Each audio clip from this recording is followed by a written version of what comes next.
coaching carousel that has happened in the NFL in the last 30 days, practically. I mean, literally 30, maybe 45 days of talk. The last Monday of the season was the end of December, and we had 10 coaching changes. Some surprising, some not so much surprising, but we got a third of the coaches in the NFL that's going to be new going into the 2026 cycle. So you always have your excuse me, quote unquote, who's success stories and who's going to be a bust. So we're going to break down exactly who we feel like out of these 10 are going to be a complete hit and who's going to be a bust, based upon where they land. Now, they all land in interesting and advantageous spots for the most part.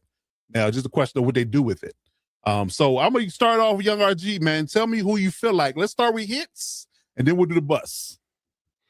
Yeah, so for my hits on this list here, I'm going to go with the solid 5 out of 10. And those 5 being the 4 on the top minus Jeff Hafley. Okay. And then Clint Kubiak, I'm going to throw him. So if you were to just switch Clint with Jeff, I'm basically going the whole top row there. Okay. And basically my reasoning behind that is, I mean, if you look at the other jobs minus the Bills, and I'll get to why I don't think Brady will be will last long there, I should say. They don't have the quarterback. And I guess you could say the same thing about the Raiders, but all signs point to they're going to get Mendoza, and they should be set there. But right. There's no quarterbacks. All these other 5 teams, or 4 teams besides Bills, they're in quarterback purgatory right now. The Steelers are the epitome of quarterback purgatory. The Browns they got 2 quarterbacks, and what's that age-old saying? If you have more than one quarterback, you don't have any. One was a Pro Bowler, though. Yeah. Oh, that part, yeah. And they let another Pro Bowl quarterback walk, but I won't get into that. Obviously, Michael LaFleur with the Cardinals and Kyler Murray. We're going to be talking about him a lot more later. And Jeff Hafley, another guy we're going to be talking about later, and Tua. The quarterback is just the unknown, and anytime that's the case, it's a scary situation for the head coach because you're probably not going to last long, barring you nailing the quarterback immediately and seeing success. So it's going to be, I would not be surprised if those 4, I'm going to give Brady some grace, but I would not be surprised if those 4 are one and done. And I know the Steelers aren't, that's not what they do, but I mean, maybe they'll be just good enough to keep him around, but I really don't think the Steelers are going to find any more success than they were finding with Tomlin. And at that point, if you're not going up, you're going down. So, yeah, there you go. All right. What do you say, AG? How you feel about these 10 head coaches, and what do you think they're going to do in 2026? Yeah, I mean, I kind of share the same sentiments as RG on probably about a 50% hit rate. I agree on all 5 of those that have been named. The only one I think deserves a little less shade than what he's gotten is maybe Jeff Hafley. And I understand the quarterback situation, but I think looking at who he's paired with, they hired the GM from Green Bay as well. So they have these deep Packer roots working in tandem together that obviously know how to build a championship roster in a small market nonetheless. Yep. So I think those 2 together could do some damage in Miami, assuming the ownership has, given them enough leeway to build it the right way. Because obviously things are going to have to be stripped down in Miami. We're going to get, not just on South Beach either, but but we'll get into that. But things are going to have to be ripped down to the studs for him to build it the way he wants to. And he's a defensive-minded coach. I think we'll get more out of the defense, and then it'll just be a matter of how they build that offense. But I could see Hafley doing, similar damage like Brian Flores, did in Miami for a little bit before he kind of got, shown the door in the wrong way. But yeah, I mean, the rest of them, Harbaugh, obviously great hire. We knew that he was hired before he even got fired, really. I think Stefanski's a good hire in Atlanta with what they already have and figuring out QB. I think Saleh's a great hire for Tennessee. Mentor, obviously a great hire, and I like Kubiak too. I think those 4 that are at the bottom, outside of Kubiak, just all have a lot of questions either about themselves or about their team. and like I think I've said it before, I mean, Joe Brady to me is essentially just like saying we need to do something. We've been in this playoff wall, but we're just going to keep the same like people in place. Just give someone else the title. Like they didn't really shake things up.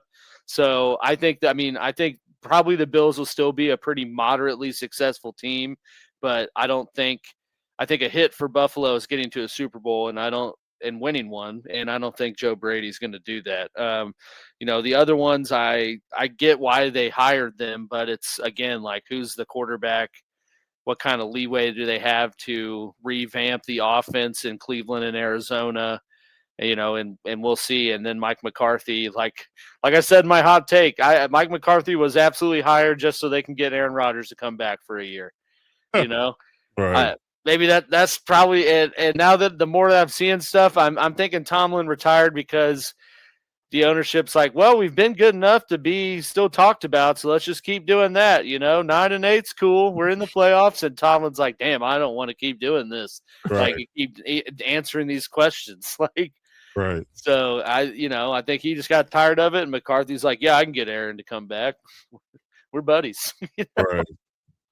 What scares me about Mike McCarthy to start of that, since you ended with your takes on him, I'm not sure what's going on with Aaron in all honesty, because I did read a report that it's a coach that he hired as an assistant that Aaron despises. The name escapes me right now, but like there was part of the reason why there was a fallout in Green Bay, and the reason why Aaron, well, I won't say he got McCarthy fired, but I think that it's part of the reason why McCarthy got let go in Green Bay, because things went sour with Aaron, and clearly Aaron was in his clear and utter prime at this point. So you're not going to move off from him; you move off from the coach, right?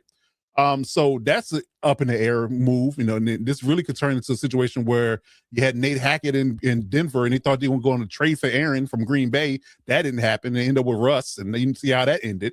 So, but yeah, I don't like the Rooney's idea of just being mediocre. So I mean, Joe White Jr. I think that might be who it is. Yes, yeah. I think that might be him. So yeah, so that if Aaron truly does not vibe with him, and he's going to be on the staff, that could be a non-starter.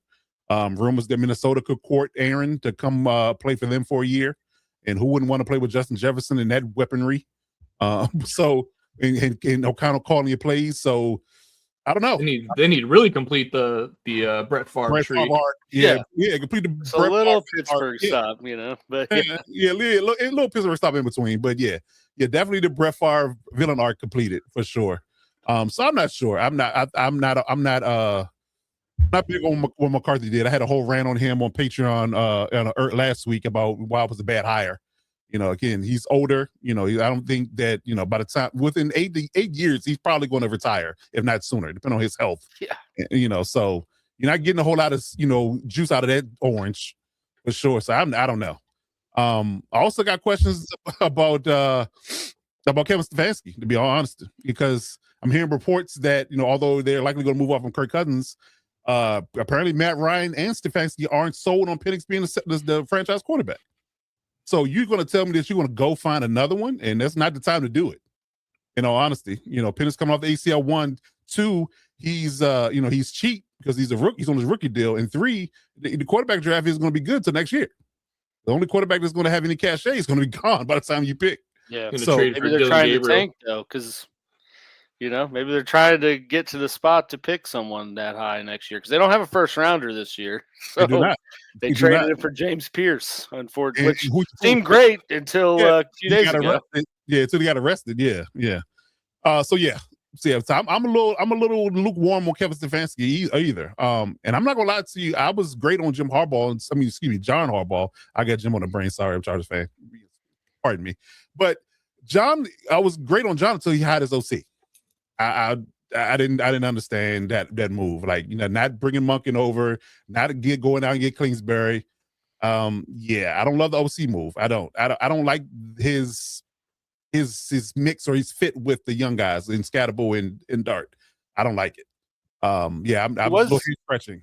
He was going to bring Monken though if he didn't get hired, right? Wasn't that the report? I thought we saw that. Well, Monken was expected to become the OC, and then because wasn't that kind of the reason why he left Baltimore? Like they wanted him to move on. So Yeah, Lamar wanted Monken gone. He did. They basically he stood on business and said, I didn't want to fire Monken, and that's what ended up leading to John being fired. So yeah. Yeah. So yeah, I don't like the OC hire, so I think he could have did better. But yeah, I agree with you. Monken probably would have been there had he not got the job. But it's weird too because he wasn't even in the pipeline for the Browns job until they had some issues, with the people backing out of their interview. I think so many people turned it down. They're like, shit. Right. Who do we get now?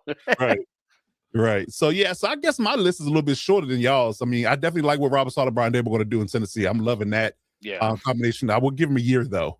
They got to build a roster. They got to spend that money and get things going in that fashion and get Cam Ward on track. I think Jesse Minter we have Lamar already in the house. He's going to hit right away. I like that move. But yeah, I mean, outside of that, I got questions. I mean, I think Clinton will be okay in the Raiders, and we'll talk about that in a little later. But again, with Mendoza is an unknown. The O-line is still in shambles. Obviously, older and broken up left tackle and Colton Miller, and then who else besides JPJ? They got two good linemen practically, and that's pretty much it. And I'm not sure if you can. I mean, they got the cap space, so you could go out and patch it up this offseason and then go into the draft, picking, some defensive players. Their defensive side needs work. So and Crosby's probably gone. Yeah, right. And Max talking about leaving. I mean, everything is funny because Max got on Colin Cowherd's show last week and said that he don't know where the rumors came from. But everybody, and I mean everybody that has a voice is saying that he's not happy there. He has said he don't want to. He said he told Tom Brady flat out that I don't want to play there anymore. So yeah, so if he's gone, which you'll get a haul for him. I mean, you'll get a Michael Parsons like haul for him, so you'll be able to build. But again, that's probably going to be another conversation like Robert Saleh has, where you're going to need some time. You're going to need some time. So as long as you give him the leeway to do it, then I think he'll be fine. Assuming Mendoza hits. So that's the real line in the sand, whether or not Mendoza hits or not. I think the question with these is how are we going to judge some of these teams? Some of these teams don't necessarily need to have winning seasons or make the playoffs for us to see this head coach has improved. Like Tennessee's a perfect example. Like if Tennessee goes 7-10 next year, everybody's going to go look at that like great. Saleh's building this building this team up, getting cornerstone pieces set. And, that's going to be looked at as a successful season versus some of these other coaches like Jesse Minter, where, it's playoff or bust. And realistically with Lamar, you're almost at Super Bowl or bust at this point, especially being a multi-winning MVP. Yeah. That's the bar is significantly higher. So definitely different, areas where these coaches need to hit for us to consider it a victory. Yeah, I agree with you. I think they're going to be judged differently. I think a lot of them are going to be judged differently. I think that Harbaugh has pressure on him to win right away. I think Minter has pressure on to win right away.